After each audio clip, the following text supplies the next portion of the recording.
Good morning, everybody. John Sfielkley here for GAI Insights, bringing you the GenAI news briefing, rating the news essential, important, or optional for our busy AI leader.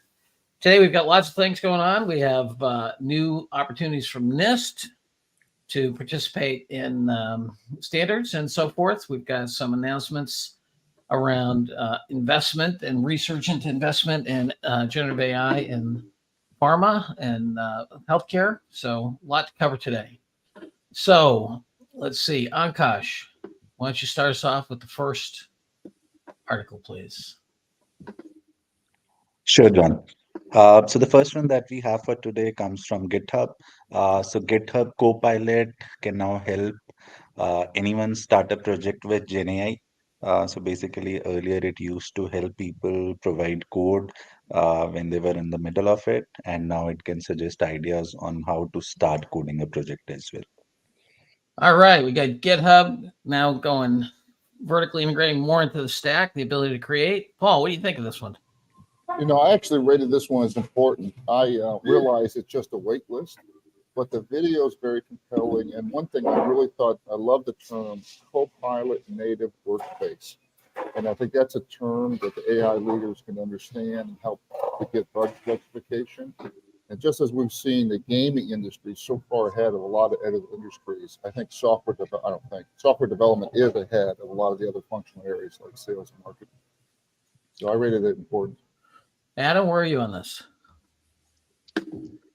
Yeah, I was on the fence actually between optional and important. I think Paul makes a good point. I'm also really excited. It's one step closer to really having agentic systems, right? Until up before this point, there was already Copilot in GitHub, but it couldn't create a new project. It could only help you with an existing project.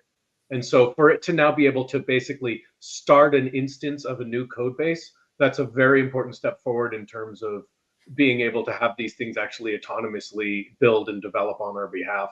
I was tempted to downgrade it to optional because it is just an announcement. It isn't something that's available yet. So I was hesitant, to get too excited. But it is pretty. It's a big step forward. We saw Devin a few months ago, and this is maybe Microsoft's response to trying to keep up with the threats in the market around what's coming from really co-pilots for development. Well, Luda, what do you think? We got Paul, Mr. I hate market overhang product announcement, saying this is important. We got Adam coming over the fence. Where are you?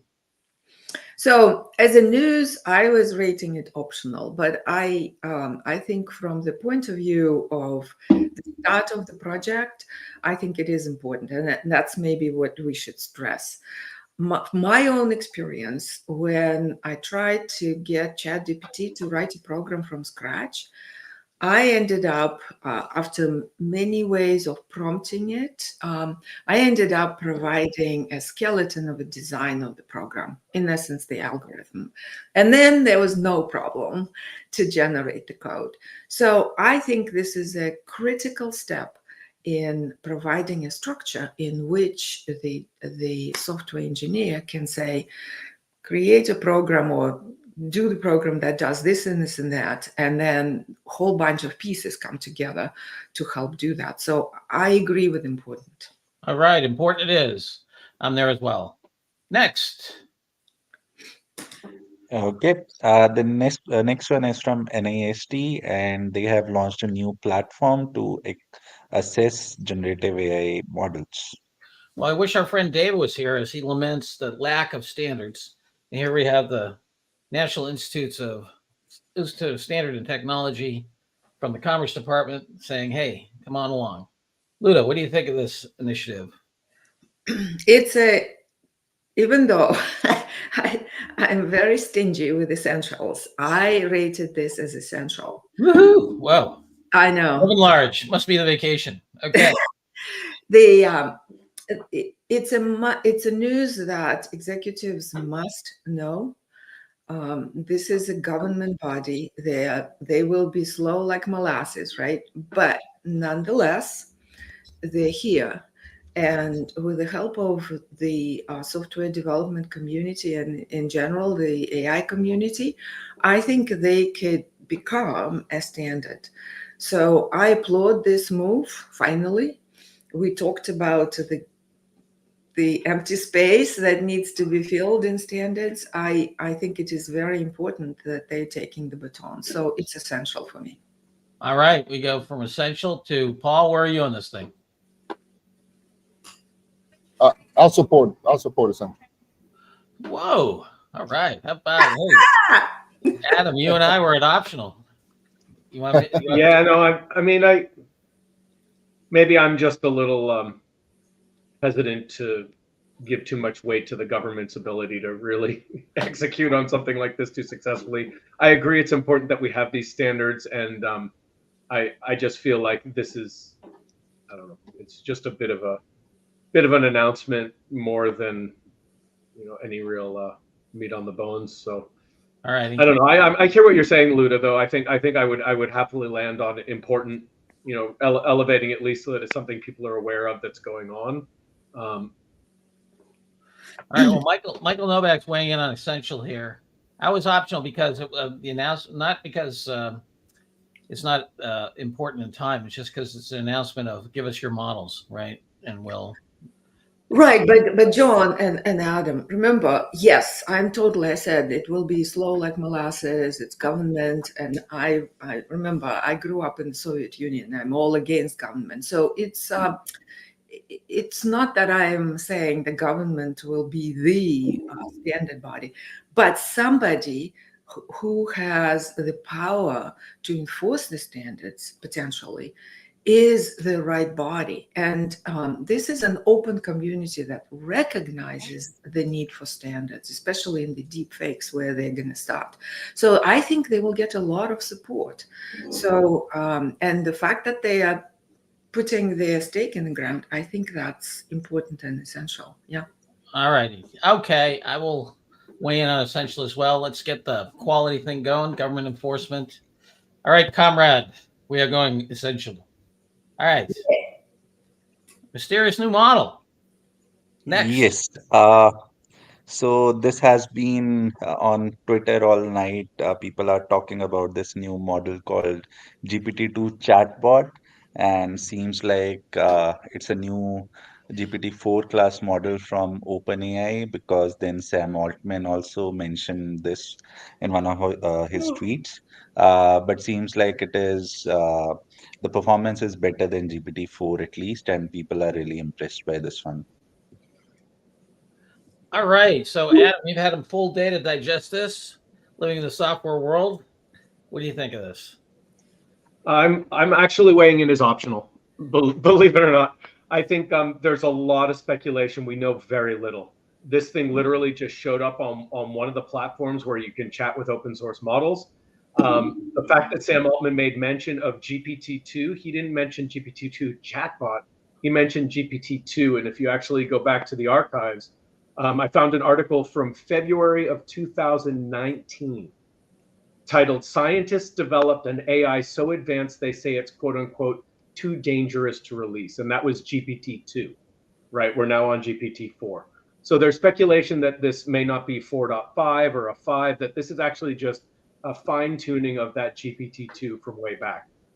So the mostly because it's a lot of speculation and there's very little actual information, I was hesitant to even give it an important. It's making a lot of noise, so it might be something worthwhile for people to be aware of, which I think could justify raising it to important, but there's just not enough information out there. I went to the site where they say you can test it, and it's already saying that it's rate limited and that you can't even ask it a question at the moment. So it's all speculative, it's all talk. It's more, I guess, noise than signal at this point. So I gave it an optional. All right, we got a deep state robot out there. Nobody understands where it's from. We're going to give Adam lands on optional. What do you think, Paul? +1 as well with Adam. All right, we got another optional. Luda, you're gonna make the case. Optional it is. All right, ladies and gentlemen. I did put the link to that 2019 article in the chat, in the comments. We might want to include it. when we send out the newsletter as well. Okay. All right. Ankash, please take a gander on that. And Luda. All right. Optional it is. Mystery robot optional. Healthcare. Ankash. So this one is an interesting piece where a firm conducted a survey on adoption of GenAI and LLMs in the healthcare industry, and the major chunk being that all the technical leaders in healthcare and life sciences industry, they are reporting 300% growth in budgets allocated for GenAI projects. Awesome. That's what we're going to use as the lead for our next investor round. 300% increase in AI, generative AI budgets. All right. What do you think, Paul? You know, I know somebody must put something in my coffee today because I'm very Regener's greater today. I'm not important for this only because we continue to see AI leaders ask us for help with benchmarking their companies, benchmarking their spend. This gives some good data on capital justification versus peers. Luda, how about you? I understand Paul's point, but as a news, it's pretty optional for me. We know that people are working on it, especially in healthcare. There were a number of cases that demonstrated the value. So, but healthcare is notoriously slow and needs to verify. So that's what we're seeing here. But in terms of budgets, they recognize that this is important. I don't know. I can be swayed to important, but I initially started with optional. Adam, where are you? We got a whipsaw Luda from essential to optional here. Where are you on this? I was trying to get back to this window. The survey is 304 participants, right? Yeah. And the resounding conclusion is that healthcare is spending more money on AI. Yeah. That doesn't seem like a lot to really phone home about to me. I was voting optional. All right. Well, I was coming in at important because I think the general observation will be true, but most of these articles don't actually have 304 participants coming back. You know, this is actual data about, you know, how people are, you know, which ones are actually deploying, which ones are, you know, what are the areas they're doing it and so forth. I thought it was, you know, not a bad set. You know, and John, to be fair, I can also make the case that it's a fairly short read and it does have some pretty good metrics in it. So all right. Certainly for healthcare, it's worth paying attention to, but you know, I'll leave it there for you to swing the gavel. All righty. Gavel comes down on the big I for important because any leader can learn from this. All right. ChatGPT's AI memory. Yes. Next one again from OpenAI. So it talks about how ChatGPT is now getting memory for all the paying customers, and it also sort of adheres to the preferences of the customers. Yes, well, here, you know, we are now in the surveillance state. Yet another robot in the surveillance state. ChatGPT's AI memory. How important is this to us, Adam? So this was announced actually a couple months ago. The news here is that it's now available, right? I've played with it a little bit. I'm, even having spent 2 months to think about it, struggled to come up with many real significant use cases. We already had custom instruction. So my ChatGPT already knew things about me, and it knew them from conversation to conversation. So this isn't really adding much. The fact that it makes it a little easier for people to effectively add things to the custom instruction, because you can just tell it to remember something, that's a nice to have, but this isn't really big news in my book. I actually rated it as optional. So we remember this as a nothing burger. Paul? Yeah, you know, the one good use case I've seen actually was Nick Dobos, who's the guy who's written the Grimoire, which is the custom GPT that has over 1 million uses. It's basically it's a programming bot. It helps write code. He suggested you put in a hotkey for like W, so that you tell it you just want it to move on to the next step, because all the time GPT will write something and it'll say, let me know if you want to proceed. And if you just have a hotkey to just say, yes, you know, keep going kind of thing. But you could have already put that into your custom instruction anyway. So again, I'm struggling to find any real powerful use cases for this. Paul, where are we? Nothing burger or? I think Well, the whole idea of memory across chats and throughout history, throughout time, is I think a really important trend. I think this particular one is I'll support Adam. It's nothing for now, but we do need to be aware of the memory aspect. yeah, Kevin Petrie adds, many companies are using language models alongside other analytic functions such as SQL queries. The tables, Yeah, the same thing. that's- Luna, or you? I'm with Kevin. If you create, and Adam, you might have your own way of dealing with it, but if you create a pretty sophisticated environment in which you're coding or developing something, you would want to remember your last or maybe several versions of what you're doing. So it can come quite handy to not. That's not what this does, though. It does that? No, that's not what this does. Oh, okay. This is basically a catalog of instructions that you want it to save and recall. So you say, like, remember that I live in Australia. Remember that I want to use Australian business English. Remember that I am an analyst with GAI Insights. Those sorts of things. Remember that my kid likes butterflies. So when I say, help me write a poem for my kid, it knows to use butterflies. Okay, then I'm optional. All right. Yeah, what you're talking about would be phenomenal. And I wish there were a better way to, because sometimes I'll be chatting with it and I have all of this history and context, and then and something will happen and I'll want to have that context in another conversation, and that doesn't carry over. Okay, then I'm optional. All right. And Kevin Petrie online notes that according to their surveys, 2/3 of folks doing analytic functions and analytic processes are using LLMs as part of that process. So I think it's kind of cool. Yeah. All righty. So we are going to the big O, optional. And last but not least, OpenAI licenses Financial Times content. Pankaj. Yes. Again, another one from OpenAI. So OpenAI has licensed FT's content, and FT is also using OpenAI's models for training its people and also generating content. So one of the articles from FT, I think, that we reviewed yesterday might have been written by a chatbot. So, Luna, what do you think? FT's not, OpenAI stopped stealing, started paying. What do you think? Yeah, they have. There's a little blurb at the very end of the article saying that they have been on this road and have put together partnerships with 40 plus vendors. Yes. So it's just one of them. So my rating is optional. It's great that they're doing this. FT has a wonderful and broad and quite deep database. So I think this is wise, and that's why there's announcement. But as a news, I think it's optional. All right, we're headed to optional. Adam, Paul, any objections to that or additions? All right, finally, the thieves decide to start paying for the stuff they're selling. There we go. We'll see whether the New York Times. Anybody got any update on the New York Times suit? I think that one's just hanging fire, right, for about $5 billion.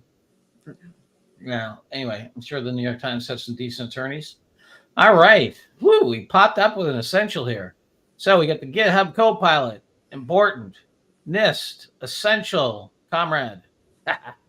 Mysterious new model, optional. Healthcare, good example, some data on how things are spending, how folks are spending. Kevin's a little skeptical online here. He's like, hey, everybody spend more money on this, so whatever. ChatGPT with memory, no news there. And OpenAI Financial Times licenses, we say at last. All right. Thank you, Pankaj. That's it for our news today. Any announcements, folks? Adam, Paul, Luda? I would just like to acknowledge, I would appreciate Kevin, Michael, and Amanda's comments online. Thank you for posting. Super helpful. Yes. Pankaj, any other news from you? No, Don. All right. With that, we end today's news. Look forward to seeing you tomorrow morning. Hope you find this useful and make your day more productive. Bye, everybody.